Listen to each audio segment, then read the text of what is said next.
Hello friends, आप सभी का स्वागत है गामा चैनल पर। आज मैं आपको पिछले पूरे हफ्ते के इंपॉर्टेंट एंड सेलेक्टेड क्वेश्चंस बताने जा रही हूं। उनके आंसर्स एंड एक्सप्लेनेशंस देखने के लिए वीडियो एंड तक ज़रूर देखें। वीडियो के नोट्स बनाने की आपको कोई ज़रूरत नहीं है, आप इजीली इसे हमारे टेलीग्राम चैनल से डाउनलोड कर सकते हैं। सभी लिंक्स हमारे डिस्क्रिप्शन बॉक्स में दिए गए हैं। So let's start. First question of the week is, इनमें से किसे पेटीएम पेमेंट बैंक के नए एमडी और सीईओ के रूप में अपॉइंट किया गया है? The answer is A. Surinder Chawla. Paytm payment bank India का पहला मोबाइल और you can say digital bank है।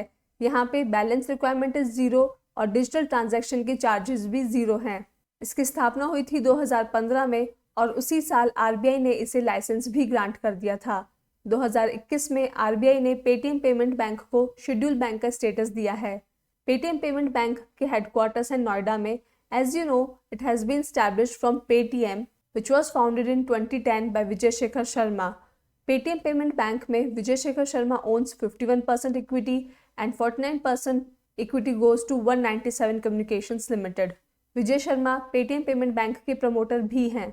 Another important information is, हाल ही में आरबीआई ने पेमेंट बैंक को नए कस्टमर्स ऐड करने से बार किया है। The reason is some gaps in the technology system. Next question, इनमें से कौन सी स्टेट इंडिया की पहली फुल्ली डिजिटल बैंकिंग स्टेट बनी है? The answer is B. Kerala. This achievement was possible due to social intervention of local self government institutions and also banking sector में infrastructure development and technological advancement. Kerala के chief minister हैं पिनरई विजयन। इसकी capital है त्रिवनंतपुरम, जिसका पुराना नाम है त्रिवेंद्रम। केरला के कुछ निकनेम्स हैं: God's own country, spice garden of India, land of coconuts, land of trees and the jewel of South India. Next question, Indian origin Manpreet Monica Singh हाल ही में इनमें से किस कंट्री की पहली फीमेल सिख जज बनी है? The answer is D. USA. Miss Manpreet Singh sworn in as a Harris County जज इन टेक्सास, यूएसए। यूएस के प्रेसिडेंट हैं जोसेफ आर बाइडेन जूनियर और कैपिटल है वॉशिंगटन डीसी। नेक्स्ट क्वेश्चन, इनमें से किसने बीकानेर सोलर पावर प्रोजेक्ट की आधारशिला रखी है? The answer is C. Droupadi Murmu, the president of our country. Bikaner is in Rajasthan और राजस्थान स्टेट की एनर्जी फर्म एसजेवीएन ने Bikaner solar power project start किया है in the village of Bhandarwala, Bikaner. As we all know, Rajasthan is a desert area. वहाँ पे sunlight काफ़ी लंबे समय तक रहती है। दैट मीन्स राजस्थान के पास काफ़ी पोटेंशियल है for the solar power. Rajasthan का Bikaner, Jodhpur, Jaisalmer belt is one of the highest solar yield areas in India. Bikaner Solar Power Project is being implemented by SJVN Limited through its own subsidiary SJVN Green Energy Limited. World का largest solar power park is also in India. It is Bhadla Solar Park in Phalodi tehsil, Jodhpur district, Rajasthan. Next question, इनमें से किस state में India का पहला coal gasification based Talcher fertilizer plant ready हुआ है? The answer is A. Odisha. इस प्लांट का इनॉग्रेशन किया है डॉक्टर मनसुख मांडविया ने, who is the union health and family welfare and chemicals and fertilizers minister. Coal gasification is the process जहाँ पे coal को पार्शियली ऑक्सीडेट किया जाता है विथ एयर, ऑक्सीजन, स्टीम और carbon dioxide under control condition, और एक फ्यूल गैस को प्रोड्यूस करता है जिसे हम फ्यूल की तरह इस्तेमाल कर सकते हैं। ओडिशा के चीफ मिनिस्टर हैं नवीन पटनायक और कैपिटल है भुवनेश्वर। डियर स्टूडेंट्स, अगर सभी एग्जाम रिलेटेड कंटेंट आप एक ही चैनल पर चाहते हो तो अभी इस चैनल को सब्सक्राइब करें और बेल आइकन को प्रेस करें। और अगर एग्जाम प्रेप को आप हाई लेवल पर ले जाना चाहते हैं तो डिस्क्रिप्शन में आपको ऐप और टेलीग्राम चैनल का लिंक मिल जाएगा। नेक्स्ट क्वेश्चन, इनमें से किस पावर ग्रिड कंपनी को फर्स्ट रैंक मिली है in service sector in PE survey 2021-22? The answer is D. Power grid. Power grid corporation of India limited को सर्विस सेक्टर में फर्स्ट रैंक मिली है across categories like gross block, value addition, net profit, net worth, dividend declaration and contribution to the central exchequer. Also, it is ranked third among the top 10 profit-making closes. This survey was done by PE, that is Public Enterprises Survey, by the Department of Public Enterprises, Ministry of Finance, Government of India. Power grid is owned by ministry of power और इसका काम है India की अलग अलग states में bulk power को transmit करना। पावर हेयर मीन्स एनर्जी और you can say electricity. Next question, इनमें से किस स्टेट में इंटरनेशनल काइट फेस्टिवल 2023 शुरू हुआ है? The answer is D, Gujarat.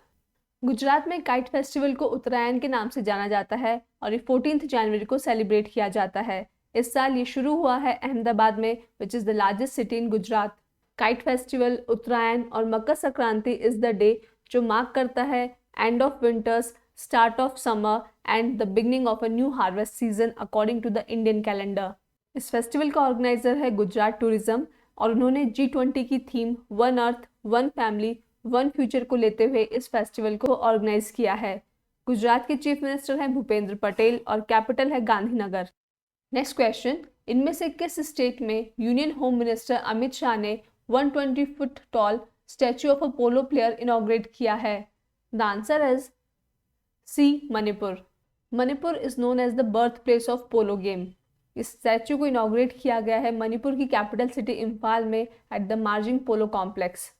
पोलो एक बॉल गेम होता है जिसे घोड़े पे बैठ के स्टिक से खेला जाता है। ये एक ट्रेडिशनल फील्ड स्पोर्ट है और वर्ल्ड का one of the oldest known team sports है। मणिपुर के चीफ मिनिस्टर हैं N Biren Singh. Next question, इनमें से किस इंडियन टेनिस प्लेयर ने अपना रिटायरमेंट अनाउंस किया है? The answer is B, Sania Mirza. Sania Mirza, who is from Hyderabad, is the former doubles world number 1। वो इंडियन टेनिस प्लेयर है और उन्होंने 6 मेजर टाइटल्स जीते हैं, 3 इन women's double and 3 in mix doubles. 2013 में उन्होंने सिंगल से रिटायरमेंट लिया था बिकॉज ऑफ रिस्ट इंजरी। 2003 से 2013 तक she was ranked India's number 1 in singles by the women's tennis association. Now she has announced her retirement from mixed also. Women's tennis association 1000 event Dubai tennis championship उनका आखिरी match होगा इन फरवरी 2023। Next question, इनमें से किस तारीख को 17th प्रवासी भारतीय दिवस और NRI डे ऑब्जर्व किया गया था? The answer is A, 9th January. 9th January 1915 is the day जब महात्मा गांधी पहली बार इंडिया आए थे from South Africa to Mumbai. उन्हीं की याद में इस दिन को सेलिब्रेट किया जाता है। साथ ही सेलिब्रेट किया जाता है नॉन रेजिडेंट इंडियंस के कंट्रीब्यूशन को, किस प्रकार वो अपने देश से बाहर रहते हुए इंडिया की डेवलपमेंट और ग्रोथ में हेल्प करते हैं। इस साल इस इवेंट का वेन्यू होगा Indore, the cleanest city of India in Madhya Pradesh. Dates are from 8th to 10th January 2023। Theme is diaspora, reliable partners for India's progress in Amritkaal. Amritkaal because Azadi ka Amrit Mahotsav चल रहा है, 75 ईयर्स ऑफ इंडिपेंडेंस। इस इवेंट के स्पेशल गेस्ट ऑफ ऑनर हैं Suriname के राष्ट्रपति चंद्रिका प्रसाद संतोखी और chief guest हैं ग्वेना के president Mohamed Irfaan Ali. Next question, इनमें से किस तारीख को वर्ल्ड हिंदी डे ऑब्जर्व किया जाता है? The answer is A, 10th January.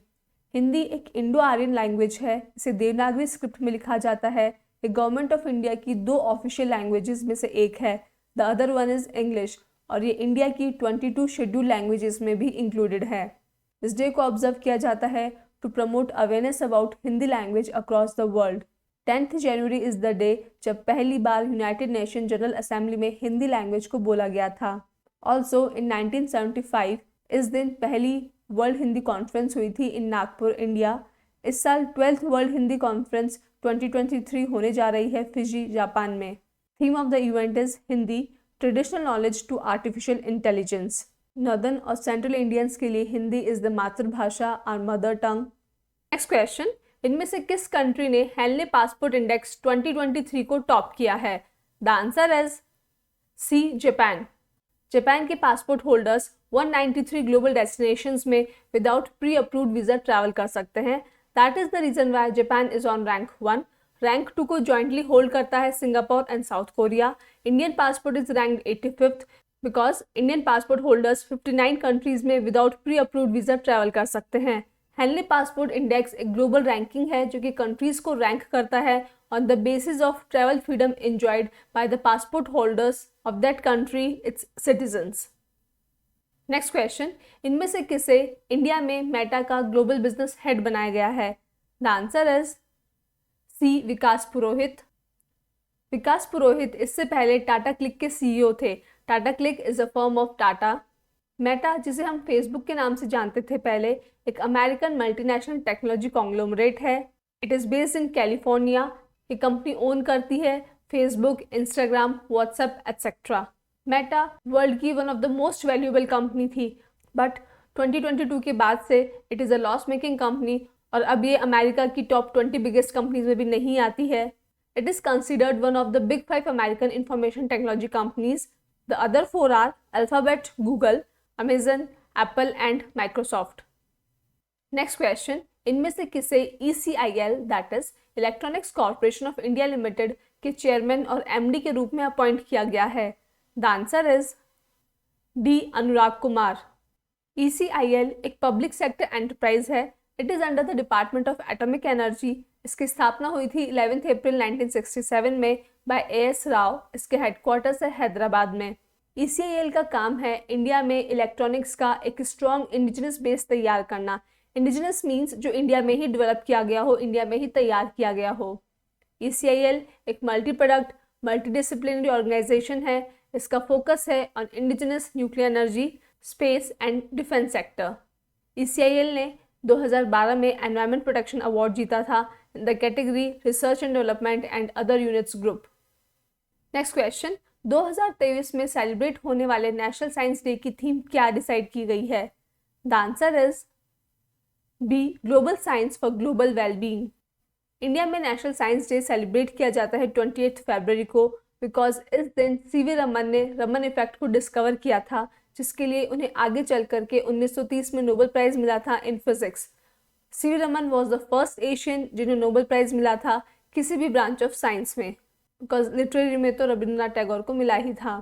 So national science day is observed on 28 फरवरी और थीम डिसाइड की गई है global science for global wellbeing and the decision was taken by union minister of state science and technology doctor Jitendra Singh. Next question, इनमें से किस तारीख को national youth day observe किया जाता है? द आंसर इज डी 12 जनवरी। 12 जनवरी को जन्म हुआ था भारत के महान स्वामी विवेकानंद का, जिनका दूसरा नाम है नरेंद्र नाथ दत्त। उन्हीं की बर्थ एनिवर्सरी की याद में इस दिन को मनाया जाता है, because he was a youth icon. वो एक Indian Hindu monk, philosopher, author, religious teacher और इंडियन मिस्टिक रामकृष्ण मिशन के एक चीफ डिसाइपल थे। इन्होंने ही वेदांत और योगा को वेस्टर्न वर्ल्ड में इंट्रोड्यूस किया। इन्हीं की वजह से हिंदुइज्म एक मेजर वर्ल्ड रिलीजन बन सका। 1893 में शिकागो में पार्लियामेंट ऑफ रिलीजन्स की स्पीच की वजह से वो काफ़ी पॉपुलर हुए। नेशनल यूथ डे पे हर साल नेशनल यूथ फेस्टिवल ऑर्गेनाइज किया जाता है।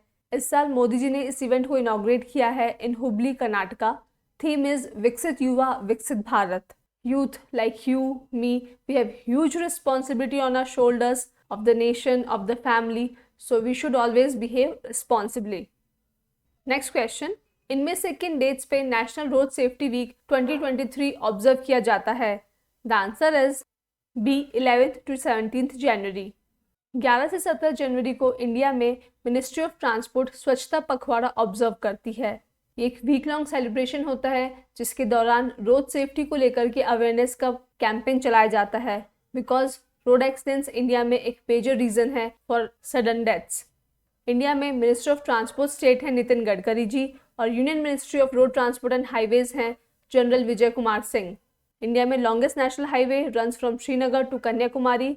इसका पहले नाम था NH7 and now it is NH44। An important information to remember. Next question, इनमें से किस तारीख को national human trafficking awareness day observe किया जाता है? The answer is C 11th January.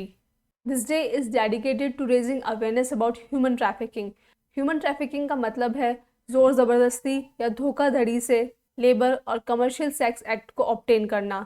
2010 से इंडिया में हर साल जनवरी के मंथ को national slavery and human trafficking prevention month के रूप में ऑब्जर्व किया जाता है। इंडिया का criminal law section 370 IPC trafficking को क्रिमिनलाइज करता है। ऐसे कोई भी एक्ट जिनमें एक्सप्लॉयटेशन इन्वॉल्व है in terms of physical, sexual या फिर किसी भी प्रकार की स्लेवरी प्रैक्टिसेस और servitude is a offence in India. इस डे को ऑब्जर्व करने के साथ साथ लोगों ने डिसाइड किया है that they will wear blue coloured clothes to raise awareness about human trafficking. Next question, इनमें से किस इंडियन मूवी ने इतिहास रचा है इंडिया के लिए पहली बार गोल्डन ग्लोब अवार्ड जीतकर? The answer is D RRR। RRR एक तेलुगु मूवी है जिसे डायरेक्ट किया है SS राजामौली ने। इस मूवी ने इंडिया के लिए पहली बार गोल्डन ग्लोब अवार्ड जीता है for the films catchy musical number Naatu Naatu. इस सॉन्ग को बेस्ट ओरिजिनल सॉन्ग का अवार्ड मिला है। इस सॉन्ग के कंपोजर हैं म्यूजिक डायरेक्टर MM कीरावनी। इसे गाया है काल भैरव और राहुल सिपलीगंज ने और लिरिक्स हैं चंद्र बोस के। इस साल 80th गोल्डन ग्लोब अवार्ड्स दिए गए हैं। These are given for the best in film and American television of 2022। ये सेरेमनी हुई थी बेवर्ली हिल्स कैलिफोर्निया में। नेक्स्ट क्वेश्चन, इनमें से किस शहर में आदिल शौर्य नामक फेस्टिवल ऑर्गेनाइज किया जाएगा? The answer is C, New Delhi.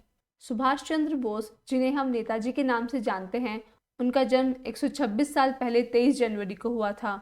उनकी बर्थ एनिवर्सरी को पराक्रम दिवस के रूप में ऑब्जर्व किया जाता है। इस साल रिपब्लिक डे सेलिब्रेशंस पे इंडिया के इतिहास में एक नया चैप्टर जुड़ने जा रहा है। पराक्रम दिवस पे एक आदि शौर्य पर्व पराक्रम का फेस्टिवल ऑर्गेनाइज किया जा रहा है at Jawaharlal Nehru Stadium, New Delhi on 23rd and 24th January. ये एक 2 डे फेस्टिवल है जो कि इंक्लूड करता है military tattoo segment and tribal dance festival. इस फेस्टिवल में इंडियन आर्म्ड फोर्सेस अपनी पावर और स्ट्रेंथ शोकेस करेंगी और ट्राइबल कम्युनिटी अपना रिच कल्चरल हेरिटेज शोकेस करेगी। नेक्स्ट क्वेश्चन, इनमें से कौन ब्रेविंग अ वायरल स्टॉर्म नामक बुक के ऑथर हैं? The answer is A, Ashish Chandorkar and Suraj Sudhir. Braving a viral storm book India की कोविड वैक्सीन जर्नी को एक्सप्लेन करती है। India was the first country जिन्होंने पब्लिक प्राइवेट पार्टनरशिप के तहत वैक्सीन को डेवलप किया था with ICMR and Bharat biotech. India के बाद ही US और UK ने ये एफर्ट्स शो किए। ये बुक बताती है किस प्रकार इंडिया ने इस पैंडेमिक से डील किया, अपनी खुद की वैक्सीन को डेवलप और प्रोड्यूस किया। इसके पीछे हमारे देश के प्रधानमंत्री मोदी जी का बहुत बड़ा हाथ है। उन्होंने प्राइवेट सेक्टर को कुशन करने के लिए फ्रंट लोड रिस्क लिया to show that India is an entrepreneurial state. Next question, 5th edition of Khelo India Youth Games 2023 इनमें से किस सिटी में होस्ट किए जाएंगे? The answer is C, Bhopal. Bhopal, the capital and lake city of Madhya Pradesh, is going to be the venue of this game. Dates are 31st January to 11th Feb 2023। हाल ही में इस इवेंट का थीम सॉन्ग मैस्कॉट रिलीज किया गया है। Theme song is Hindustan का दिल धड़का दो एंड मैस्कॉट इज चीता आशा, जो कि कूनो नेशनल पार्क में है। इसका नामकरण हमारे देश के प्रधानमंत्री मोदी जी ने ही किया था। मध्य प्रदेश के चीफ मिनिस्टर हैं शिवराज सिंह चौहान। नेक्स्ट क्वेश्चन, संथी कुमारी इनमें से किस राज्य की पहली महिला चीफ सेक्रेटरी बनी है? The answer is C, Telangana. Santhi Kumari is a senior IAS officer. She will replace Somesh Kumar. Telangana के चीफ मिनिस्टर हैं K. Chandrashekar Rao. Capital is Hyderabad. Telangana state officially create हुई थी 2 जून 2014 में। Let us see the last question of this week. Veer Guardian is a joint exercise between India and which country? The answer is D, Japan. India और Japan के बीच ये joint air exercise होगी Japan में। Dates are 16 to 26 जनवरी। इस exercise का purpose है Japan और India के बीच इंटरनेशनल कोलैबोरेशन एनकरेज करना और एयर डिफेंस कोऑपरेशन को इम्प्रूव करना। इस एक्सरसाइज में इंडियन एयरफोर्स की first female fighter pilot squadron commander Avani Chaturvedi भी पार्टिसिपेट करेंगी। So students, that is the end. I hope आप लोग को ये वीडियो पसंद आया हो। Please do not forget to like, share and subscribe. Thank you for watching. Keep learning, keep revising. जय हिंद, जय भारत। तो दोस्तों, अगर आप चाहते हो कि ऐसा ही क्वालिटी कंटेंट आपको मिलता रहे जो हेल्प करे आपको आपकी एग्ज़ाम प्रेप में, तो सर्कल में जो गामा का लोगो दिख रहा है उसको क्लिक करें और चैनल को सब्सक्राइब करें। Thank you.